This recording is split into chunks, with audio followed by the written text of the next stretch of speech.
Hey YouTube, this is the Tops USMC combat knife. It is 1095 high carbon steel with the black traction coating that Tops puts on most of their knives. The handle scales are linen micarta, and the blade length, if you measure from the top of the handle scales, it is 8 inches. But if you measure from the beginning of the sharpened edge itself to the tip, it is slightly less than 7½ inches. The weight on this, a substantial 17.5 ounces. So it is and it is a 1/4 inch thick. Okay, so typical Tops knife, an extremely durable, kind of overbuilt knife. Now this knife was designed by a very well-known, very famous custom knife designer. Okay, I've heard his name is pronounced Laci Szabo. All right, so I hope I got that right. But I'm very familiar with his work. I've seen many of his custom knives. He has an awesome website. He's just a very prestigious person to have designed a knife, and I like a lot of his work. All right, and he has all the credentials you would expect, you know, military, law enforcement, martial arts. I'm sure you can read his full bio, but let's just say he's definitely the type of professional that you would want to design a military combat utility blade. Here is a size comparison with the Tops USMC knife compared to the classic KBar USMC fighting knife. And the top knife there is an SP6 made by Ontario Knife Company, a very similar design philosophy. That's why I included it.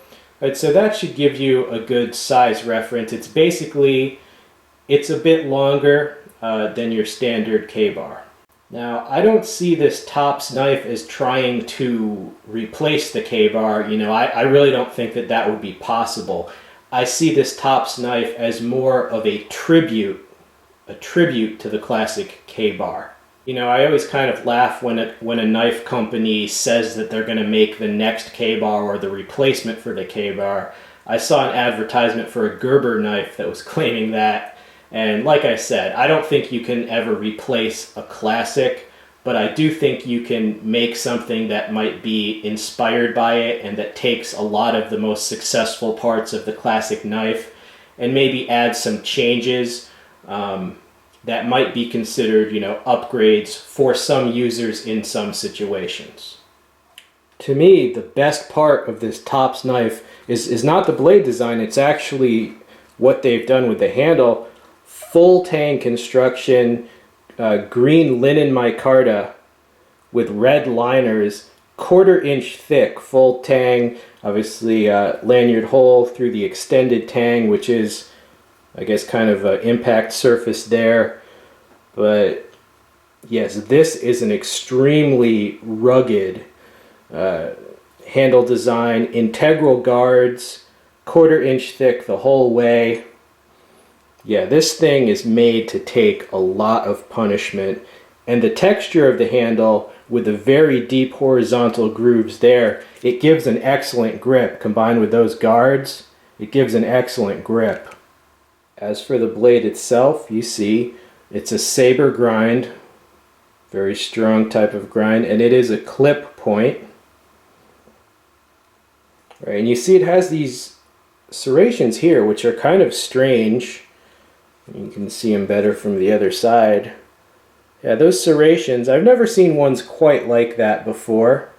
The sheath, I don't understand the sheath at all. Look at the plastic insert. The plastic insert is far wider than the blade itself. I mean, it's, you know, I guess they designed it to be as wide as the guard, but I mean, that makes no sense to me, to have a plastic insert that's twice as wide as the blade. It just doesn't make sense to me. It makes the sheath just unnecessarily bulky and large. And then they have these two horizontal Velcro straps, right? Rather than, why not just a single diagonal strap instead of these two Velcro straps? it almost looks like, look at that, man. It almost looks like the sheath was designed for another knife and like they had extras lying around, so they just said it was the sheath for this knife. I don't get it. See, it is MOLLE compatible. Here's the belt loop there. It does have the Kydex buckle, secondary pocket. You get a tops whistle there. It has the eyelets for lashing it, and it comes with a little bit of paracord.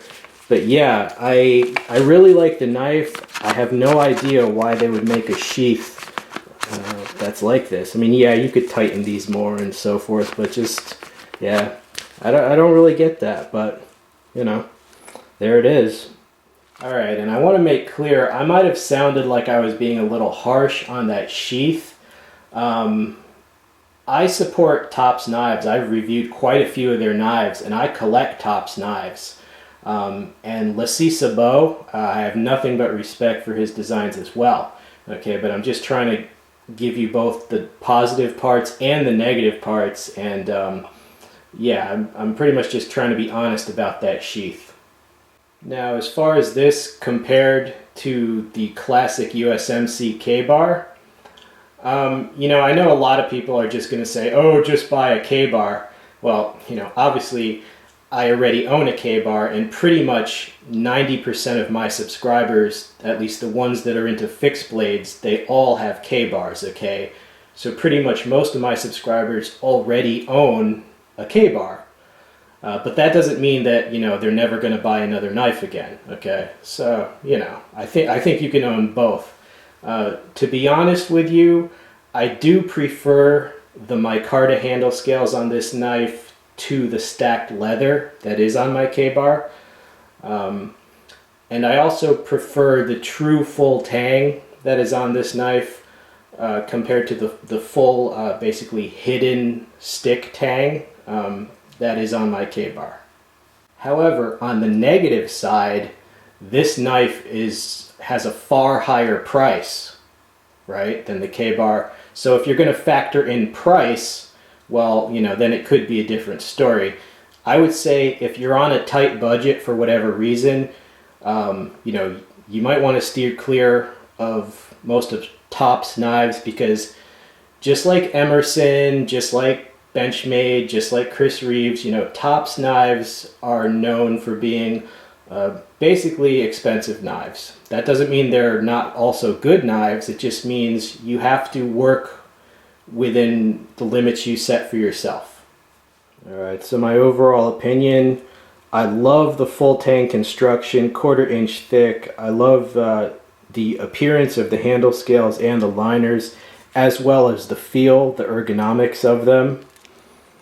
As far as using this as a combat utility blade, I think obviously the combat part, you know, yes, this would definitely be a effective weapon. And as for the utility part, you know, it doesn't get much better than 1/4 inch thick full tang high carbon steel.